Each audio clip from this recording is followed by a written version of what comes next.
Hi, and welcome to LB0 Fox India Norwegian Ham Ventures. I'm Morten, LB0 Fox India. And today we're going to talk about the joys and the challenges of buying old new stock. And most importantly, we're going to talk about the finances about buying old new stock. Because if you've watched this channel a little while and you've seen the video I made from the Norwegian ham meeting, I got this Yaesu VX-7 there at a really good rate. The dealer even gave me a discount and did all the haggling for me without me having to say anything. So within about 3 seconds, the radio was down from 2,000 Norwegian to 1,600 Norwegian. I'll put the numbers over here during the video so you can see. I'm going to do everything in Norwegian kroner, but I'm going to do some conversions to euros and to US dollars and put them on screen with it, so you can follow along even though you don't know how much a Norwegian krone is. But the radio was 1,600 Norwegian, and I got a little bit of a cheat sheet here because never do math on video. And I knew with that I'd get a good radio, but I don't know how old this radio is. It is an old radio, I knew that much. And looking around, it doesn't say anything in the radio box, but in the box with the RT Systems programming software, it says 2003. So I'm guessing this radio is from the same time, and the programming kit and the radio was bought together. So that means this is a 22-year-old radio. And a battery that's been, even if it's been in plastic and everything in the box for 22 years, it's not going to work. And it didn't work. I went up to my hotel room at the hamfest, put the charger in, took about 2 minutes, it said fully charged, took the charge out, no power on the battery. So the battery was shot. So the Monday when I got back from the hamfest, I went on to christech.no, found a battery for the VX7, bought that battery, but batteries aren't free. That battery, including shipping, was 604 Norwegian kroner. So at this point, we're up to 2,204 Norwegian kroner for that radio that started out being 1,600 Norwegian kroner.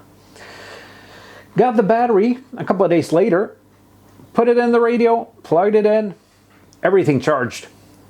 The radio worked. But it didn't stop there though, because this radio, even though it's front panel programmable, it has a user interface that only a Yaesu engineer could love. So in theory, this radio is front panel programmable, but for all practical reasons, you really want that programming cable. And I thought I was in luck, or I knew I had some challenges though. But I got a programming cable. I got that with the radio. Even though this cable is also from 2003. So, as you can see, it's got a 9-pin D-sub serial connector. And I really got to get this screen back on so you get some background to this image.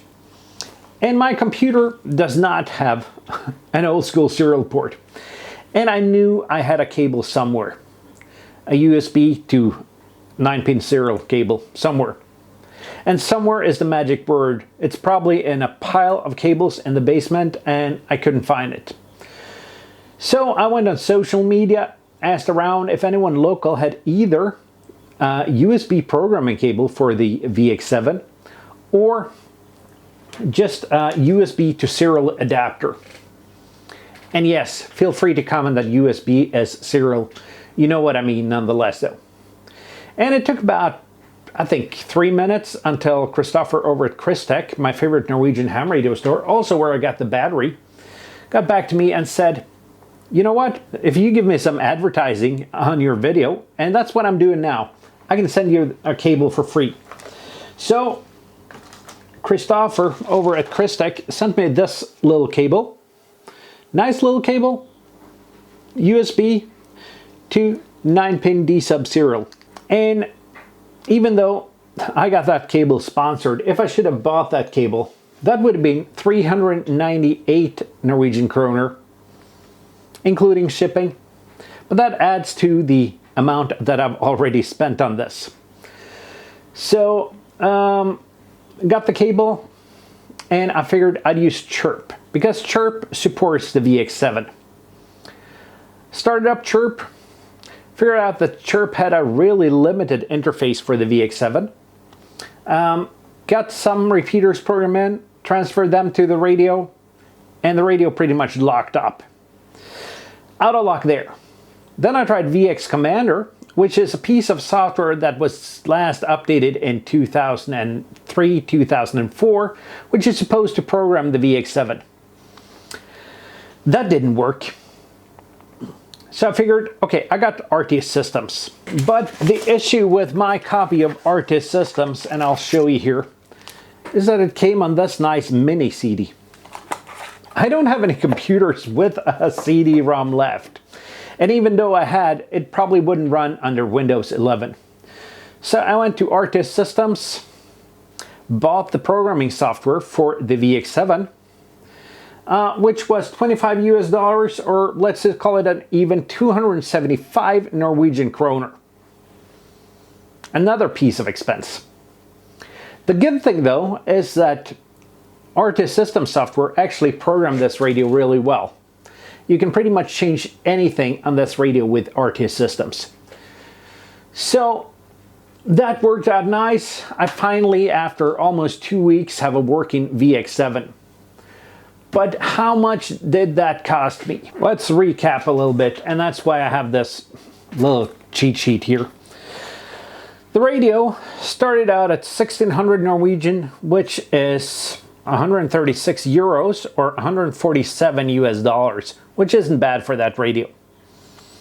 Then the battery came on top of that, was 604 Norwegian kroner. So, still not bad, but not good either. The cable, which christech sponsored, but still, if it didn't sponsor, I had to buy that, was 398 Norwegian kroner. And the programming software from Artist Systems was 25 US dollars or 275 Norwegian kroner. And that ends up with a grand total of 2,877 Norwegian kroner, which is pretty much equal to 263 US dollars or 244 euros. And I gotta bump the mouse again to get the screen on. I should probably have my screen be on for longer when I film. That is a significant addition to that relatively cheap radio I bought. And you might ask yourself, what's my point in saying this? Well, my point is simply, when you buy a used radio at a hamfest, even though it's new in a box, you gotta expect that there's some things you gotta do with it. There are some expenses that will add on to the sum you pay at the hamfest. For me, totally worth it to get a brand new, let's call it brand new old stock Yaesu VX7. For you, might not be that. I also got another radio at the hamfest, which pretty much had the same problem, except this is not new in stock. This is pretty old and worn out. The Kenwood THD7. Got a battery on its way for this one, so we'll see if that works with a new battery or if I just lost my money there. There's always a risk at buying some stuff at hamfest. If you're in Norway, if you're looking for any kind of ham radio equipment, I'd recommend you to go over to christech. It's, in my opinion, the only ham radio store worth buying stuff from in Norway. You get good service, you get good prices, you get a good selection, and you get a really nice guy that sells you the stuff. So if you're in Norway, buy from christech. That's today's little advertisement. Hope you like this video. Just me talking this time, not showing so much, but showing you a little bit about the economics of buying stuff at hamfest. If you like this video, thumbs up. Didn't like it, watch this long? Well, kudos to you. But if you didn't like it, thumbs down. Also, leave a comment down below if you have any comments, opinions, or questions. You're ham, so I know you do have that. And if you're not subscribed, strangely enough, about somewhere between 70 and 80% of my viewers aren't subscribed. So if you want to watch more of my content, please do consider subscribing. And that's it for now. Until next time, VX-7R.